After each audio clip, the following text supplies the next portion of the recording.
بسم الله والصلاة والسلام على رسول الله النبي المجاهد الشهيد.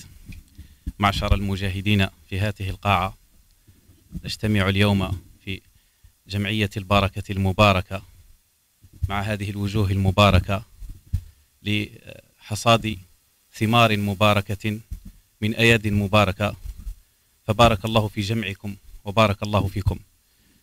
سيد المدير العام لقناة الأنيس الفضائية المحترم، سادتي وأيها العلماء والمشايخ، على رأسهم شيخي ومؤدبي ومعلمي شيخ يحيى صاري، حفظكم الله جميعا. أيها الدعاة الأفاضل، أهل العلم، أيها الإخوة والأخوات، مجاهدو قناة الأنيس الفضائية، حللتم أهلا ونزلتم سهلا، وجزاكم الله كل خير، وتقبل الله منا ومنكم هذا الجهاد. يستحيل أن يتحدث المرء في أي مقام حول أي موضوع دون أن يتكلم عن غزة وما يحدث في غزة، وكلنا اليوم فدى غزة وفدى المقاومة، وكلنا اليوم نجدد في كل لحظة وحين نياتنا بأننا نرابط مع إخواننا على ثغر اختاره الله لنا. لهذا إني أذكركم إخواني أخواتي بأننا في هذه القاعة نلتمس من الله أن يتقبل منا جهادنا ورباطنا. فهذه القناة أسست على تقوى من الله، وكان الهدف من هذه القناة أن تساهم في بناء المجتمع وإصلاحه.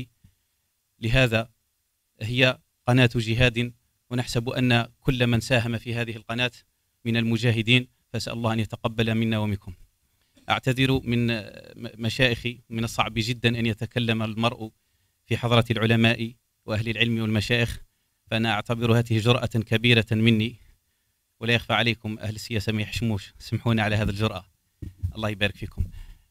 غالبا حينما ينادى المرء لقول كلمة يزور حديثا في رأسه وينظم كلمات ربما وبنود عريضة، لكن حينما يستدعى المرء إلى أسرته التي يحب، وإلى قضيته التي يؤمن، وإلى رسالته التي يناضل لأجلها، فلا ينبغي له أن يحضر أي كلام، وليترك الحديث يخرج من صميم روحه ومن قلبه حتى يلامس وجدانكم أيها الفضلاء الطيبون.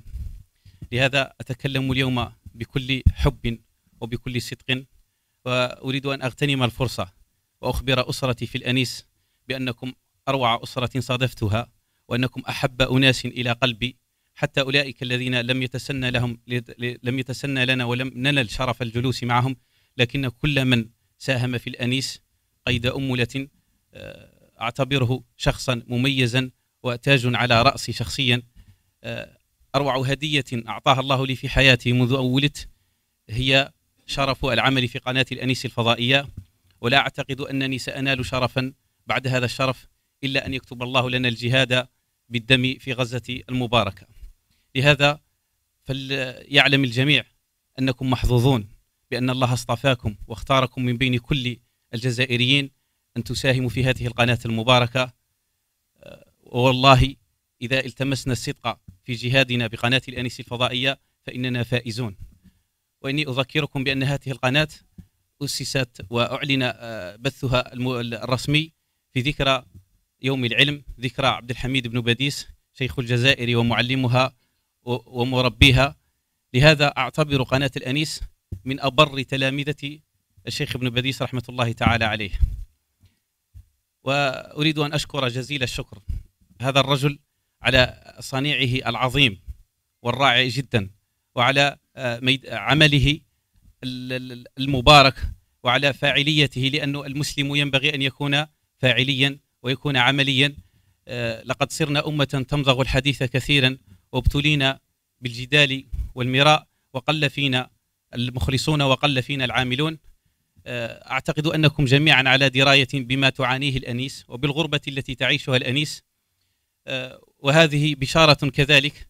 لهذا أخبركم إخواني أن قناة الأنيس بقدر ما قدمتم لها وضحيتم لأجلها، سوف تقدم لكم قناة الأنيس الكثير، وسوف تلتمسون بركتها في حياتكم.